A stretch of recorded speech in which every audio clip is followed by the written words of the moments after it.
The bell above Sweet Haven Bakery chimed as Julian Hartley pushed open the door. 37 years old with dark hair and wearing a black coat over gray shirt, CEO of Hartley Enterprises.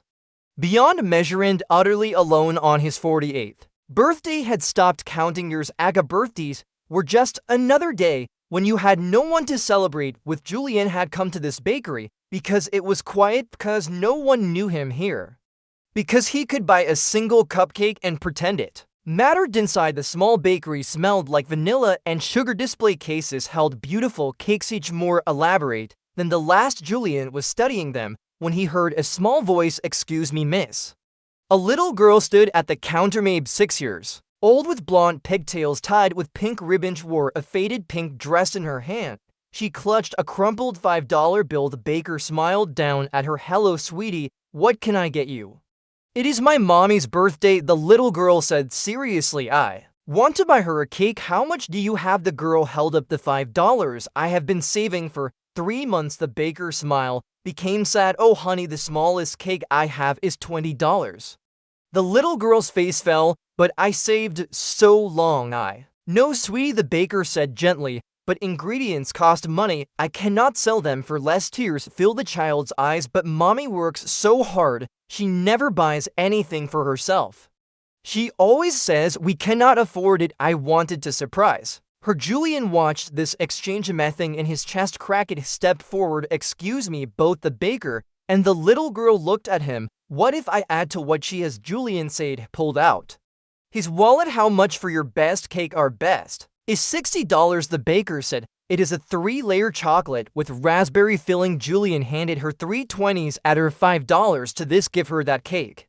The little girl's eyes went huge. "Really, mister, really? But I do not know." You do not have to know someone to help them," Julian said. He knelt down to her level. "What is your name?" "Maisie." "Well, Maisie," Julian said, "it is my birthday today too, and I do not have anyone to celebrate with, so buying your mom a cake makes me feel less alone. You are helping me as much as I am helping you." Maisie thought about this, and she did something that surprised everyone as she hugged Julian. "Happy birthday, mister."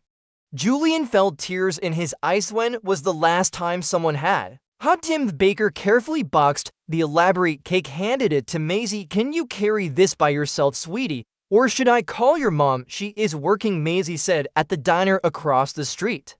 I can see it from here." The baker looked uncertain. "I will walk her across," Julian offered, "if that is okay with you." Maisie nodded. They crossed the street together, Maisie carrying the cake box carefully, Julian holding the door for her. Inside the diner was busy. Lunch rush. A waitress with blonde hair pulled back hurried between tables. She looked exhausted, but she smiled at every customer. "Mommy." Maisie Khaled, the waitress, turned. Her face went from tired to shocked. "Maisie, what are you doing here? And what is that?" "It is your birthday cake," Maisie said proudly. "I bought it with my $5, and this nice man helped." The waitress looked at Julian. She was younger than he expected, maybe 30, with kind eyes and worry lines too deep for her age. "You did not have to do that. She said she wanted to get you something special," Julian replied. "I just helped make it possible." The waitress knelt and hugged her daughter. "Oh, baby, this is too much." "No, mommy," Maisie insisted. "You always take care of me.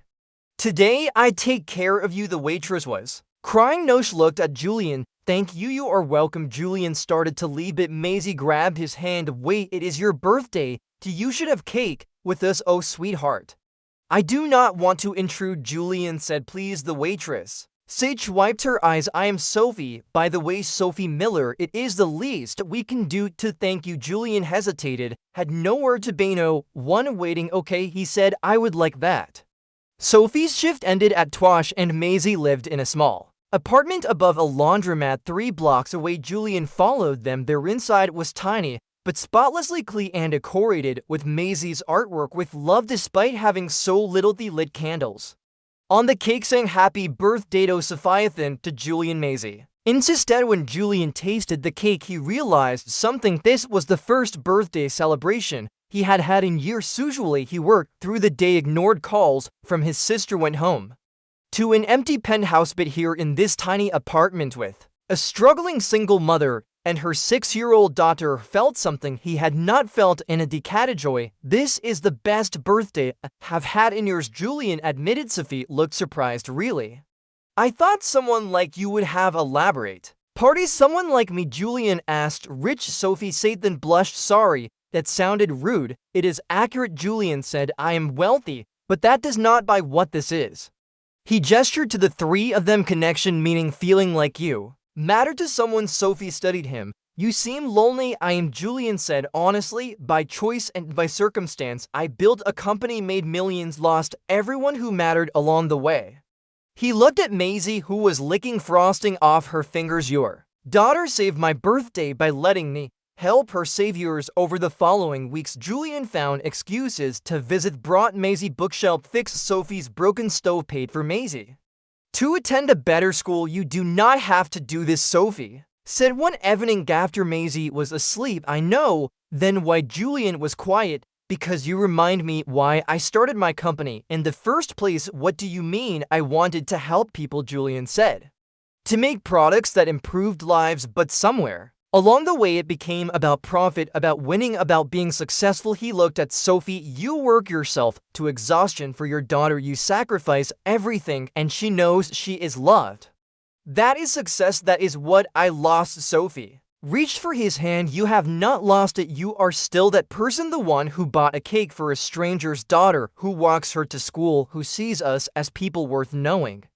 3 months after that first birthday, Julian proposed, not with a grand gesture, but in Sophie's tiny apartment with Maisie present. I am not asking you to marry me for money, Julian said, or convenience. I am asking because somewhere between buying a cake and now you became my family, both of you. Sophie was crying. Yes, but I need you to know something. What? I am not marrying you for money either, Sophie said. I am marrying you because you see Maisie, really see her, because you show up, because you choose us every day. That is worth more than anything. They married quietly. Maisie was the flower girl at the small reception. Julian gave a toast. 6 months ago, I walked into a bakery on my birthday, he said, planning to buy a single cupcake, planning to go home alone. Instead, I met a little girl with $5 trying to buy her mother a birthday cake. His voice broke. That little girl taught me something, that what you give matters less than why you give it.